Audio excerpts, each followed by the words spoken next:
जय हिंद दोस्तों, राम राम, सत श्री अकाल। मैं आपका अपना गुरु पंकज जांगीड़ और स्वागत है आपका आपके अपने परिवार ब्राइट फ्यूचर ब्लॉग में।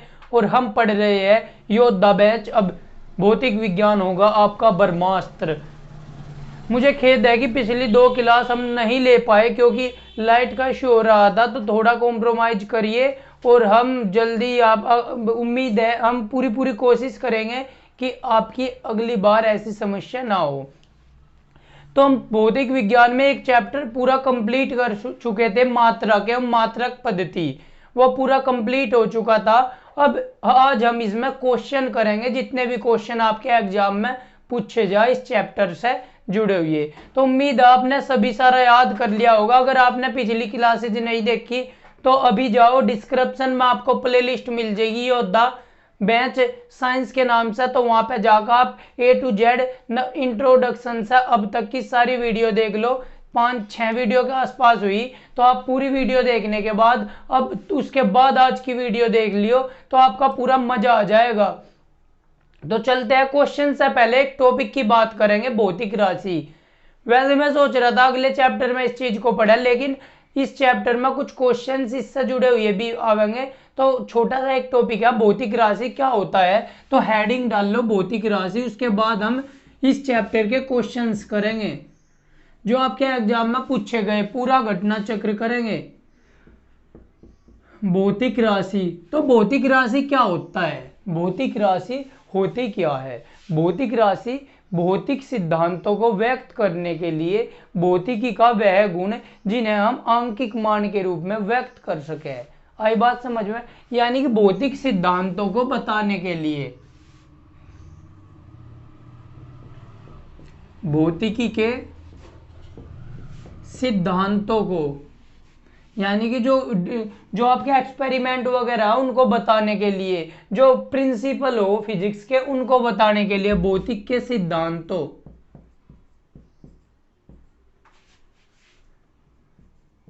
को बताने के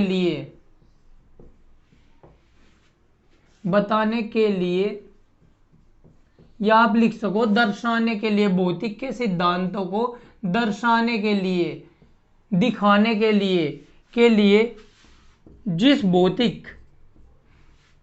भौतिक गुण का प्रयोग किया जाता है,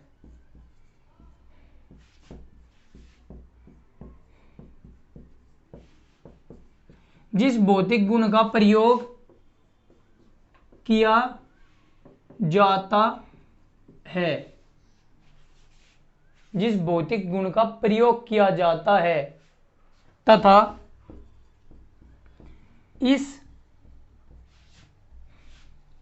तथा भौतिकी के इस गुण को, भौतिकी के इस गुण को मापा जा सकता है, मापा जा सकता है। भौतिकी का जो गुण है इसे मापा जा सकता है। इसके साथ ही इसे आंकिक मान भी दिया जा सकता है। आंकिक मान हो यानी न्यूमेरिकल वैल्यू, इसके साथ ही इसे आंकिक मान भी दिया जा सकता है, जा सकता है। तो भौतिक राशि क्या होगी? भौतिकी के सिद्धांतों को दर्शाने के लिए भौतिकी का वह गुण जिसे हम माप सकते हैं और आंकिक मान दे सकता है, न्यूमेरिकल वैल्यू दे सकता है। न्यूमेरिकल वैल्यू जैसे 5, लेकिन माप सके तो इसका मात्रक भी पाएगा 5 मीटर, 5 किलोग्राम, 5 सेकंड। तो ये क्या है? समय को बता रही, भौतिकी के गुण को बता रही। समय क्या भौतिकी का गुण है उसको बता रही, और आंकिक मान भी दे रहे इसे हम और माप भी रहे। आई बात समझ में? तो इस चीज को आप उतार लो। भौतिकी के सिद्धांतों को दर्शाने के लिए जिस भौतिक गुण का प्रयोग किया जाता है तथा भौतिकी के इस गुण को मापा जा सकता है, इसके साथ ही इसे आंकिक मान दिया जा सकता है। जैसे 5 किलोग्राम, 5 मीटर, 5 सेकंड। 5 मीटर क्या है? भौतिकी के लंबाई के गुण को बता रहा। 5 किलोग्राम क्या है? भौतिकी के द्रव्यमान के गुण को बता रहा। 5 सेकंड क्या है? भौतिकी के समय के गुण को बता रहा। और इनाम आंकिक मान भी दे दिया 5 5 5। इनको हम माप सकते हैं, इसलिए इनका मात्रक भी हो गया। आई बात समझ में? तो इसे उतारो, इसे आप उतार लो पूरे को। अब आगे बात करते हैं, भौतिक राशि को हम दो भागों में बांटते हैं। वीडियो को रोक के तब इसकी उतार लिया करो, नोट्स बना लिया करो। अब भौतिक को हम दो भागों में बांटेंगे, एक तो सदिश राशि, भौतिक राशियों को दो भागों में बांटेंगे, एक तो सदिश राशि और एक अदिश राशि। अगर आपको ओरली अगर आपको ओरली बताना हो कि भौतिक राशियां किसे कहते हैं, तो आप वह कह सको भौतिकी के उन गुणों को भौतिक राशि कहते हैं जिन्हें हम माप सकते हैं और जिन्हें आंकिक मान दिया जा सकता है। आई बात समझ में। अब भौतिक राशियां दो प्रकार की होती है।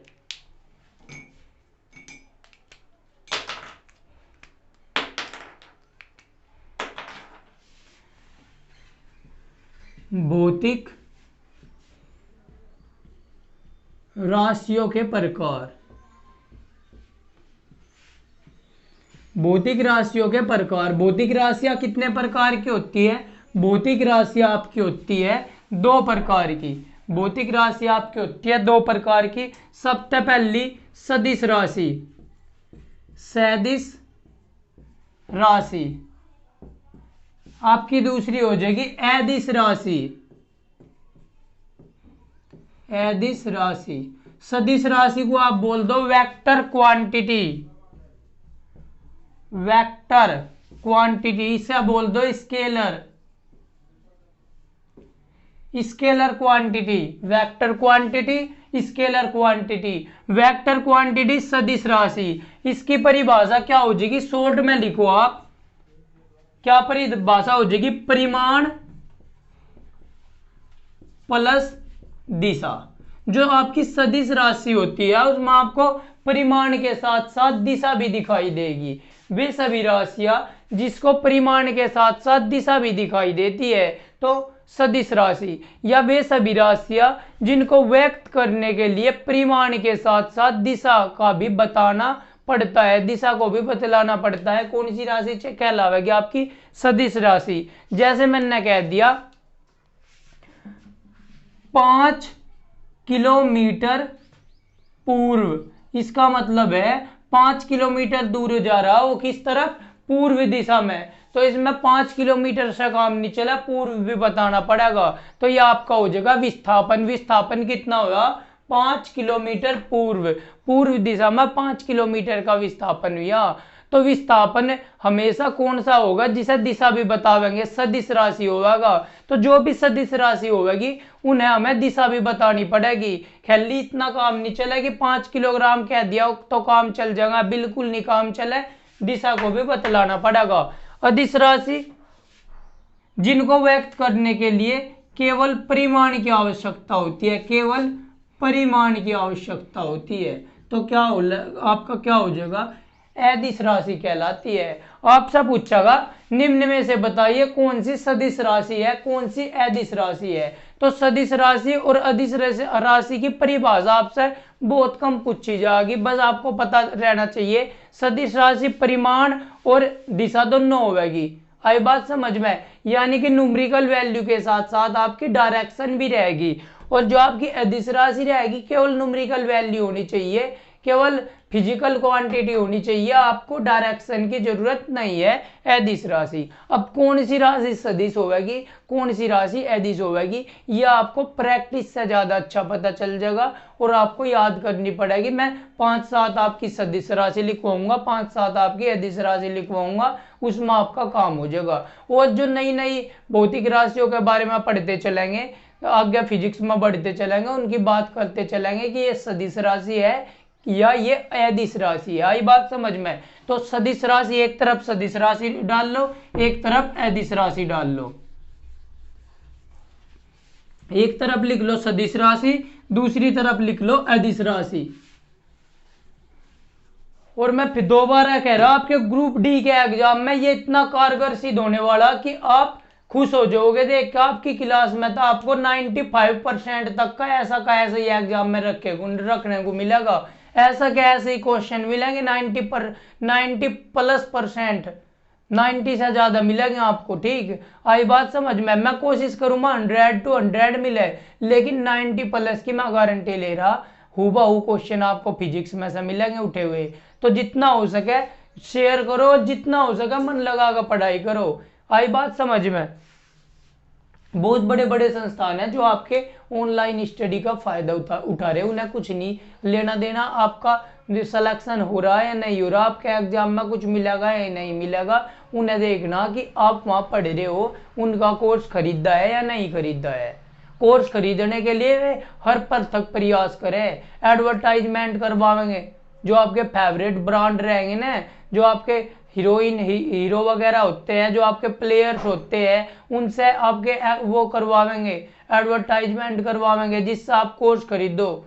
ठीक, आपको भर्म में रखा जा, बिजनेस बना रखा। तो लेकिन आपको क्या लगे कि इतनी बड़ी संस्थान वो हवा बनाई जा, ठीक है, लेकिन जो आप मेहनत करो, आपकी मेहनत पे है सब डिपेंड। आप मेहनत करोगे तो पक्का सिलेक्शन होगा। मेरी क्लास में तो 90 प्लस आपको क्वेश्चन मिलेंगे, 90% प्लस आपको फिजिक्स मेरा मिलेगा। जो वहाँ फिजिक्स आएगा 90% प्लस की गारंटी मैं ले रहा, और कोशिश करूंगा 99.9% तक का आपको उसमें मिले, लगभग 100% का आपको मिला, पूरी कोशिश करूंगा। लेकिन 90 प्लस का तो पूरा दावा ठोक के है कि 90 प्लस क्वेश्चन पूरे पक्के मिलेंगे।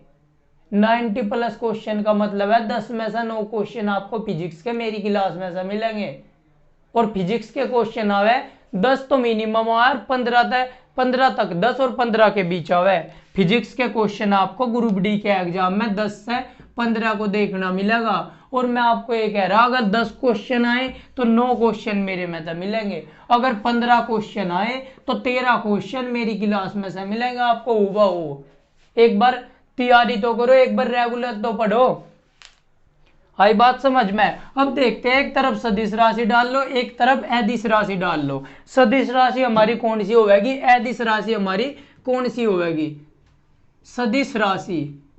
अभी बता, सदिश राशि क्या हो कि परिमाण के साथ साथ दिशा। दूसरी तरफ लिखो अदिश राशि। अदिश राशि या हो जाएगी आपकी स्केलर क्वांटिटी, या हो जाएगी आपकी वेक्टर क्वांटिटी। अब सदिश राशि कौन कौन सी हो जाएगी जिन्हें परिमाण के साथ साथ दिशा की आवश्यकता पड़ेगी? लिखो, जैसे विस्थापन, लंबाई है एक तरह की, दूरी है एक तरह की। विस्थापन हो गया, वेग हो गया, संवेग हो गया। आगे आप ये पढ़ोगे क्या विस्थापन हो, वेग क्या हो, संवेग क्या हो। बल हो गया आपका। आई बात समझ में? इधर देख लो, दूरी आपकी होगी अदिश राशि, चाल आपकी अदिश राशि होगी, दूरी होगी, चाल होगी, कार्य ऊर्जा आपकी अदिश राशि होगी, विद्युत धारा आपकी अदिश राशि होगी, विद्युत धारा, विद्युत धारा, दाब आपकी अदिश राशि होगी। विद्युत धारा के साथ साथ कौन सी राशि होगी? दाब आपकी राशि होगी अदिश। इसी तरह इसमें विद्युत क्षेत्र की अगर बात करें, देखो विद्युत धारा आपकी अदिश राशि होगी, लेकिन विद्युत क्षेत्र आपकी सदिश राशि होगी। वेग हो गया, संवेग हो गया, बल होगा, आवेग आपकी सदिश राशि होगी, आवेग आपकी सदिश राशि होगी, बल आघूर्ण आपकी सदिश राशि होगी, बल आघूर्ण। आई बात समझ में? चाल प्रवणता आपकी सदिश राशि होगी, चाल प्रवणता।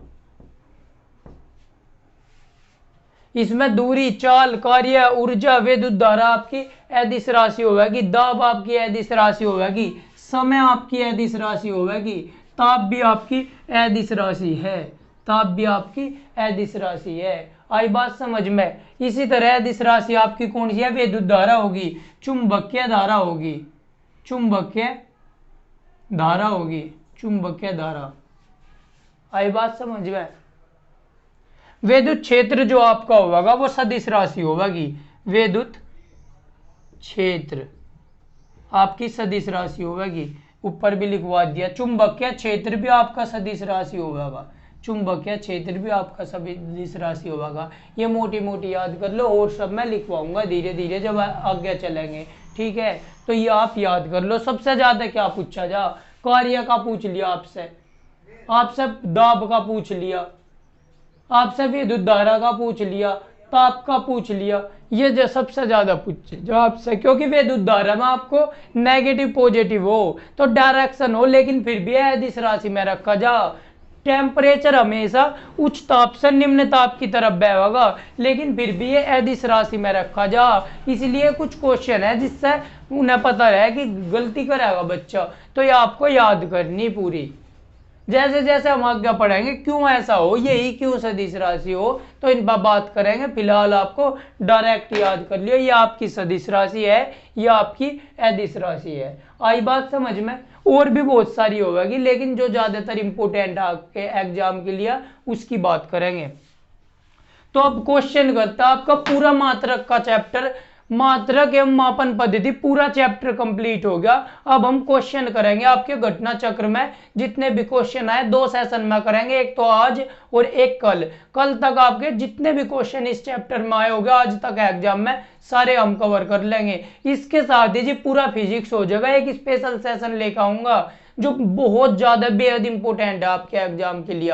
ग्रुप डी से पहले हम पूरा फिजिक्स करने वाले हैं, चाहे मुझे कितनी भी मेहनत करनी पड़ जाइए। तो ग्रुप डी में आपका पूरा साइंस वाना फिजिक्स टोटल 100 में से 100 लाने का जिम्मा मैंने उठाया। आपको फिजिक्स के 15 में से 15 क्वेश्चन देखने को मिलेंगे। अगर 10 क्वेश्चन आए तो 10 में से 10 क्वेश्चन देखने को मिलेंगे। 10 और 15 के बीच आने आपके ग्रुप डी में। आई बात समझ में? तो अब देखो क्वेश्चन करते हैं। अब हम करते हैं क्वेश्चन।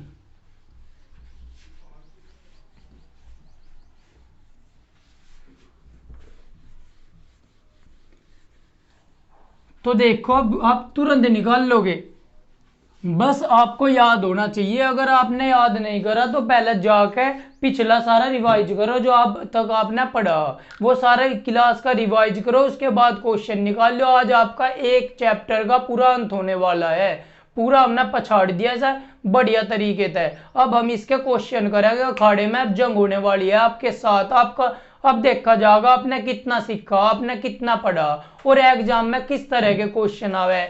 क्या जो हमने पढ़ा उसी तरह के क्वेश्चन मिलेंगे? अब देखो ये सारे क्वेश्चन आपके एग्जाम में आए हुए क्वेश्चन है, हर एक क्वेश्चन एग्जाम में आया हुआ क्वेश्चन है, और चांस है पूरे पूरे इन्हीं में से आपका एक क्वेश्चन जरूर देखने को मिलेगा, क्योंकि आपके मात्रक एवं मापन पद्धति में से एक क्वेश्चन पक्का आना।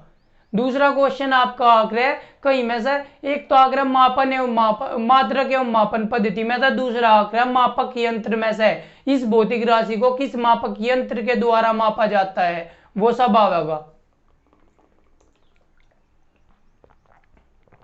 तो मेहनत कर लो।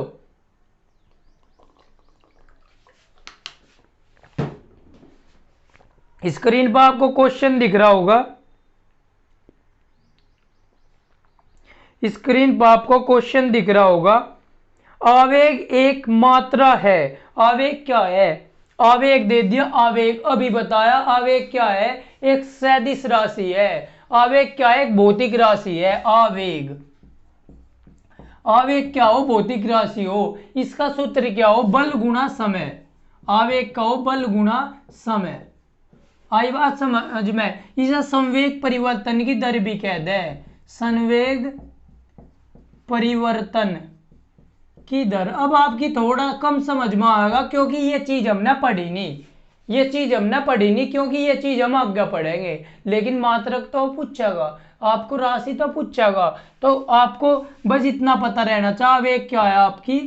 आपकी सदिश राशि है। आवेग सदिश राशि है। बल आपकी क्या राशि है? बल भी आपकी सदिश राशि है। और समय आपकी अदिश राशि है। अदिश राशि है समय आपकी, अदिश राशि। आई बात समझ? आवेग क्या हो? बल गुना समय। अगर कोई बल मैंने इस बोर्ड पर 5 सेकंड के लिए लगा 5 न्यूटन का बल, तो हमारा आवेग हो जाएगा 25 न्यूटन सेकंड। 25 न्यूटन सेकंड हमारा क्या हो जाएगा? आवेग हो जाएगा। तो संवेग परिवर्तन को भी हम क्या कहते हैं? आवेग कहते हैं। संवेग परिवर्तन को भी हम आवेग कहते हैं। ज्यादा नहीं बात करेंगे, आगे पढ़ेंगे तो ज्यादा मैं सोचना नहीं, फिलहाल इस क्वेश्चन का आंसर हो जाएगा आवेग क्या है, एक सदिश राशि है, तीसरा ऑप्शन हो जाएगा। अगला क्वेश्चन देखो, सार्वभौमिक गुरुत्वाकर्षण स्थिरांक SI इकाई बतानी, किसकी गुरुत्वाकर्षण स्थिरांक की। देखो थोड़ा सा तो आपको पढ़ना पड़ेगा, क्योंकि ये चीज हम आगे पढ़ेंगे तब पढ़ लो, अब पढ़ लो, बात एक ही है। अब गुरुत्वाकर्षण स्थिरांक क्या हो, कैपिटल G की पूछ ली, तो अब आप कहोगे ये तो जी आपने पढ़ाया नहीं, मैं आपको बार बार कह रहा कि ये सब हम आगे पढ़ेंगे। मात्रक ये क्या हो गया, पूरे फिजिक्स में तो भौतिक राशि उठाई, उनके मात्रक पूछ लिए, लेकिन जब आपको भौतिक राशि के बारे में ही नहीं पता तो मात्रक बताने में दिक्कत पड़ेगी। इसलिए मैं सारों का भौतिक राशियों का सूत्र बताता चलूंगा, फिर मात्रक आप खुद निकाल लोगे। अब हम कब पढ़ेंगे चीज, जैसे जैसे चैप्टर में आगे चलते चले जाएंगे चीज पढ़ते चले जाएंगे।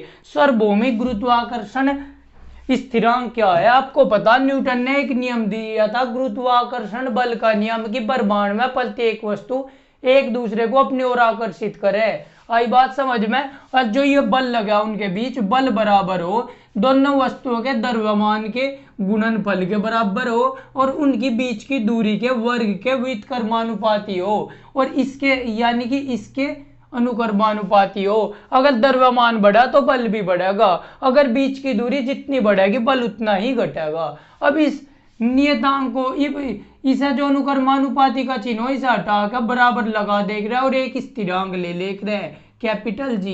तो जहां कैपिटल G क्या है आपका गुरुत्वीय स्थिरांक, सार्वभौमिक, सार्वभौमिक यानी कि इसकी फिक्स वैल्यू है, सब जगह एक ही रहेगी। सार्वभौमिक गुरुत्वाकर्षण स्थिरांक, गुरुत्वाकर्षण स्थिरांक,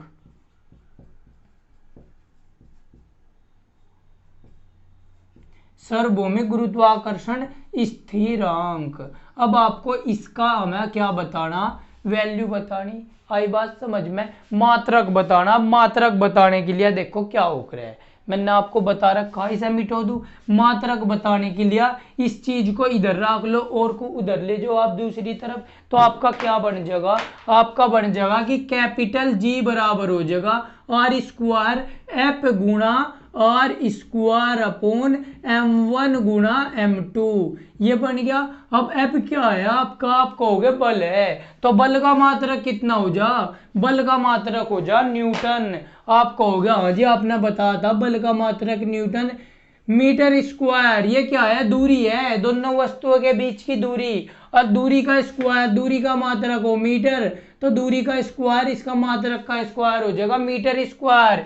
ये क्या है आपका, आपको हो गया जी द्रव्यमान है और द्रव्यमान का मात्रक हो किलोग्राम, 1 किलोग्राम यंत्र आवेगा, 1 किलोग्राम यंत्र आवेगा तो क्या हो जाएगा किलोग्राम स्क्वायर हो जाएगा। तो मात्रक आपका क्या बन गया, देखो मात्रक आपका बन जाएगा न्यूटन के साथ मीटर की गुणा हो रही, तो न्यूटन मीटर स्क्वायर प्रति kilogram square, newton metre square प्रति किलोग्राम स्क्वायर, आपका इसका आंसर आ जाएगा। आई बात समझ में। तो न्यूटन मीटर स्क्वायर प्रति किलोग्राम स्क्वायर आपका तीसरा ऑप्शन है। अब अगला क्वेश्चन देखो, निम्नलिखित में से एक मौलिक SI इकाई नहीं है। आपको बता कि मूल SI इकाई कितनी है, मूल मात्रक कितने हैं, इकाई मात्रक कोई बोल दे, इकाई तो आप घबराइयो ना, जो इकाई हो इकाई, इकाई किसको बोल दे, इकाई बोल दे आपकी मात्रक को। तो इसका मतलब इसने बोला निम्नलिखित में से कौन सी एक मौलिक SI इकाई नहीं है, यानी कि SI इकाई नहीं है, मूल मात्रक आपके साथ बताए थे, इनमें से कौन सा नहीं है। कैंडिला ज्योति तीव्रता का बताया था, ये तो है। केल्विन आपको ताप का बताया था, ये भी है। तीसरा टेस्ला, टेस्ला आपका नहीं है, टेस्ला आपका मौलिक जो मूल मात्रक है वो नहीं है, आपका व्युत्पन्न मात्रक है, तो आपका आंसर हो जाएगा टेस्ला। आई बात समझ में। अगला क्वेश्चन आपका आवेश का SI इकाई बताइए, आवेश का मात्रक बताना, SI इकाई का मतलब हो मात्रक, तो आवेश का मात्रक बताना, आवेश का मात्रक हो कूलाम, कूलाम, आवेश का मात्रक हो कूलाम। आई बात समझ में, आवेश का मात्रक कितना हो कूलाम, तो इसका आंसर हो जाएगा तीसरा कूलाम। एम्पियर किसका मात्रक है? विद्युत धारा का।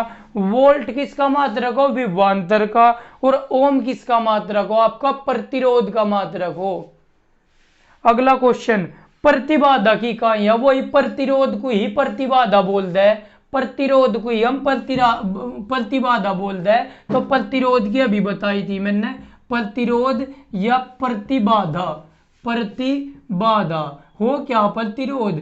जब आपको आपके किसी वायर में, तांबे के तार में विद्युत धारा बह रहा है, तो उस विद्युत धारा का विरोध करने के लिए एक तार का प्रयोग करा जाए जो उस विद्युत धारा का विरोध करे, उसे ही प्रतिरोध कह रहे हैं। तो विद्युत आवेश को, प्रवाह को रोकने का जो काम करे, उसे कम करने का जो काम करे, वो प्रतिरोध हो आपका। और प्रतिरोध का मात्रक कितना हो? प्रतिरोध का मात्रक हो आपका ओम। आज के लिए क्लास इतनी रखेंगे। लगभग 3 दिन तक आपका प्रैक्टिस सेशन चलेगा, तो जितना हो सके इनको याद करते हुए चलिए। फिलहाल आपको याद करने पड़ेंगे, लेकिन जब आपके इनके सूत्र याद हो जाएंगे ना, तो मात्रा आप खुद ब खुद निकाल लोगे। तो इसके साथ जुड़े रहिए ब्राइट फ्यूचर ब्लॉग के साथ। जय हिंद, जय भारत। जितना हो सके अपने परिवार को शेयर कीजिए, अपने यार दोस्तों भाई बंधुओं में बताइए कि एक नया चैनल खुल चुका है, जिसमें बिल्कुल फ्री ऑफ कॉस्ट बढ़िया तरीके से, जबरदस्त तरीके से सेशन चल रहा है। और उनका लक्ष्य है कि अब शिक्षा का व्यापार नहीं, प्रसार होगा। जय हिंद, जय भारत। जुड़े रहिए ब्राइट फ्यूचर ब्लॉग के साथ।